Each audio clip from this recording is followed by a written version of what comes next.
Bonsoir, très chers frères et sœurs dans les Seigneurs, bien-aimés de Dieu. Merci de- d'être encore là, d'être branchés encore ce soir. Nous bénissons le Seigneur pour la grâce que nous recevons, n'est-ce pas, de nous retrouver encore. Et ça fait des semaines que nous n'avions pas pu nous retrouver suite à certaines circonstances, mais ce ne sont pas des malheureuses circonstances. Et toute chose est pour notre bien. Donc nous bénissons le Seigneur pour cela. Et nous voici ce soir encore, nous sommes un mercredi. Et aujourd'hui c'est le 10 août, n'est-ce pas? Mercredi 10 août 2022.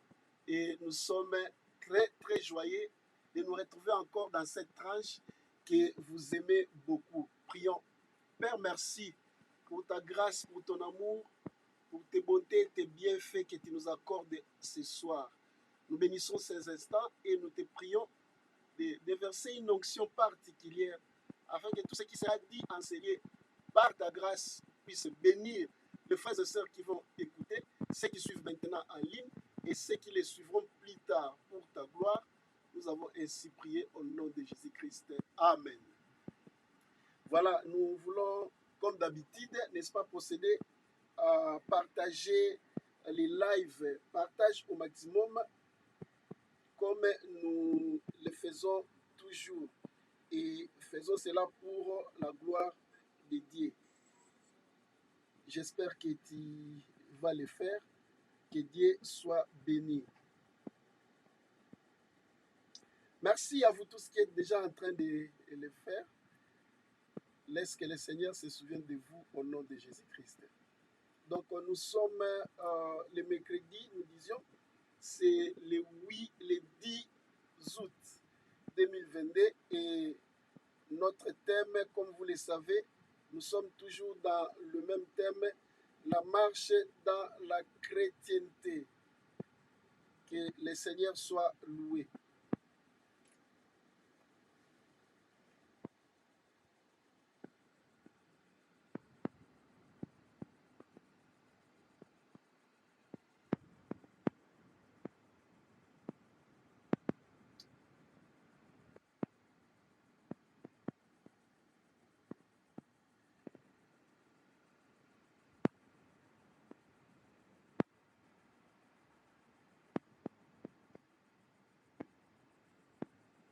Et voilà.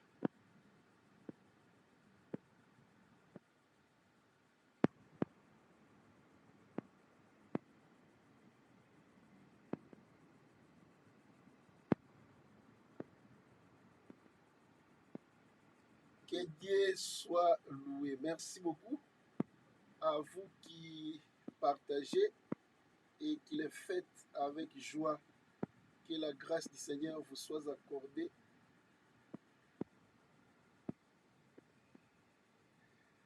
Partagez, likez et que Dieu vous bénisse.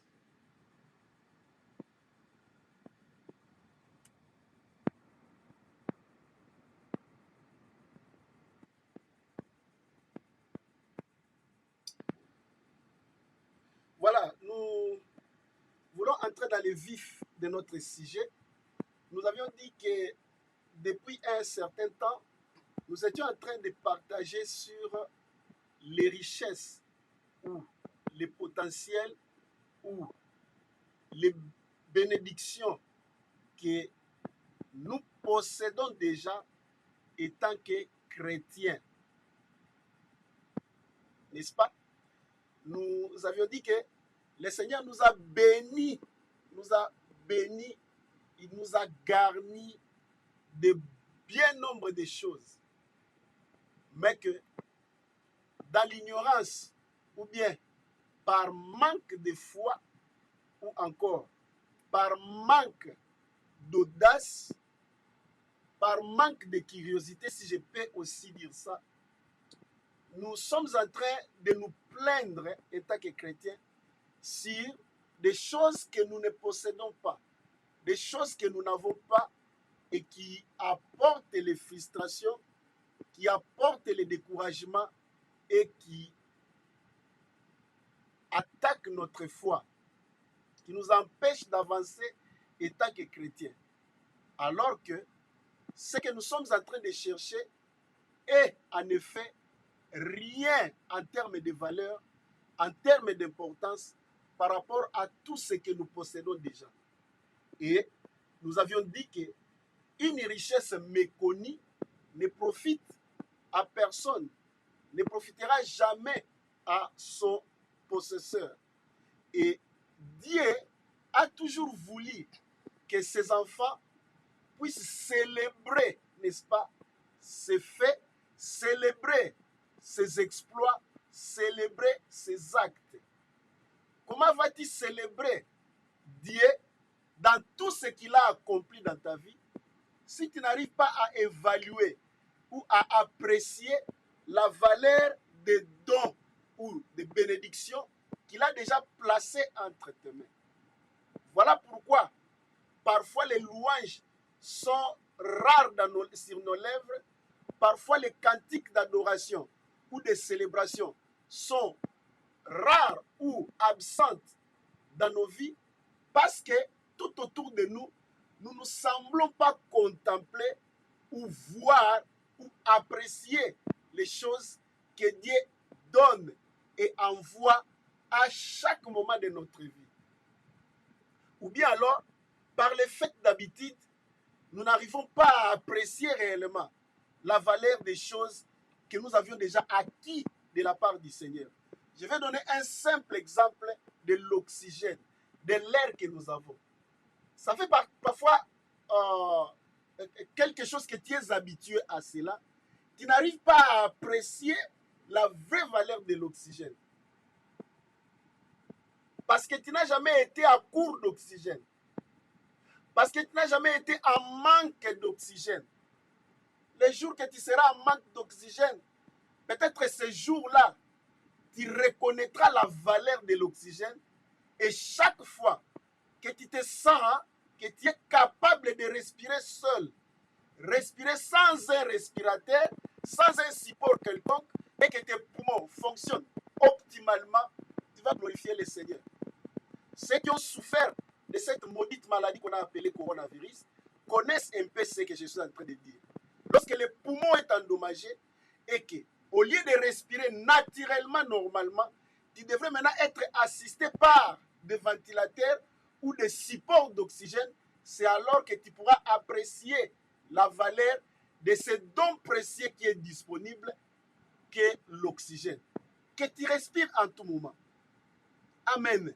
En un instant, lorsque j'ai prononcé seulement ceci, si tu es parvenu à voir dans ta mémoire la grandeur de ce don merveilleux de l'oxygène, tu pourras du fond de ton cœur déjà commencer à dire « Oh Seigneur, merci, parce que j'ai des poumons et je peux respirer librement. » Ça, ce sont des choses que tout le monde possède, que ce soit un chrétien, que ce soit un païen. Mais ici, dans cette tranche, nous sommes en train de faire l'évolution ou la promotion des choses, des acquis que seuls les chrétiens disposent. Et Dieu a disposé cet arsenal de bénédictions, ce paquet de grâce ou de bénédictions à tout enfant de Dieu, à tout celui qui a reçu ou accepté Jésus-Christ comme son Seigneur et son Sauveur personnel. C'est à cela que Dieu a accordé les dons que nous sommes en train de citer en ces lieux. Et comme nous avions dit, nous n'avons pas le devoir ou la prétention de pouvoir te révéler des choses extraordinaires, de pouvoir te dire des choses que tu ne connais pas. Non. Nous sommes en train d'énumérer les choses que tu connais déjà. Mais peut-être que tu n'as pas testé la valeur de tout un chacun de chaque bénédiction que nous sommes en train de citer et te pousser à l'action. Notre devoir ou notre objectif est de te voir essayer. C'est comme si tu as déjà une voiture et que tu la conduis, tu es habitué avec cette voiture. Vous savez, nos routes sont déjà tracées et on a mis des lois de circulation aucune route ordinaire dans les quartiers ne te permettra de rouler, par exemple, à 120 km à l'heure. Elles sont rares, ces routes, peut-être dans les autoroutes, n'est-ce pas? Alors que la voiture que tu conduis est calibrée et a été conçue avec la possibilité de rouler jusqu'à 240 km/h peut-être. Il y a des voitures qui sont conçues avec la capacité de rouler jusqu'à 160 à 180 km/h le maximum. Alors que toi, depuis que tu as acheté cette voiture, tu n'as jamais essayé à atteindre ces vitesses-là, n'est-ce pas? Et parce que tu n'as jamais essayé à atteindre ces vitesses-là, pourquoi tu n'as jamais essayé? Peut-être que par crainte, ou peut-être par habitude, ou encore parce que nos lois ont déjà déterminé les limites maximales de vitesse que la loi autorise à chaque automobiliste, n'est-ce pas, de ne pas dépasser. Et ces limitations-là que la loi a imposées n'affectent pas pourtant la performance de la voiture que tu as achetée. La voiture garde toujours toutes les capacités nécessaires d'atteindre cette vitesse-là. Voilà pourquoi nous disons, c'est pareil aussi aux bénédictions que le Seigneur nous a données. Ce que tu as déjà exploité peut peut-être être rien par rapport à tous les potentiels qui restent encore dans ces bénédictions. Tenez, la première bénédiction que nous avons parlé, c'était le nom Jésus. Donc, le nom Jésus, c'était la deuxième bénédiction. La première bénédiction, nous avions dit l'identité que nous avions reçue. L'identité d'être enfant de Dieu. Le fait d'être enfant de Dieu, ces statuts-là te procurent déjà une avancée particulière. Tu as acquis un statut de gloire incomparable. Mais parfois, tu oublies toi-même que tu possédais ces statuts-là, que tu étais réellement enfant de Dieu, et que cela peut t'apporter beaucoup de bénéfices. Tu n'as jamais exploité ces faits-là. Nous t'avons poussé à aller sonner les Écritures et arriver à décortiquer qu'est-ce que tu fais ou qu'est-ce que c'est que être enfant de Dieu veut dire et ce que cela peut rapporter dans ta vie. Je ne sais pas où en es-tu, mais nous t'avions laissé faire cet exercice. Et je crois que certainement, le Saint-Esprit est en train de t'aider, n'est-ce pas, à vouloir découvrir davantage, n'est-ce pas, les bénéfices d'être enfant de Dieu. Et la deuxième bénédiction, nous avions parlé du nom Jésus. Le nom qui est au-dessus de tout autre nom, nous avions dit. Le nom devant lequel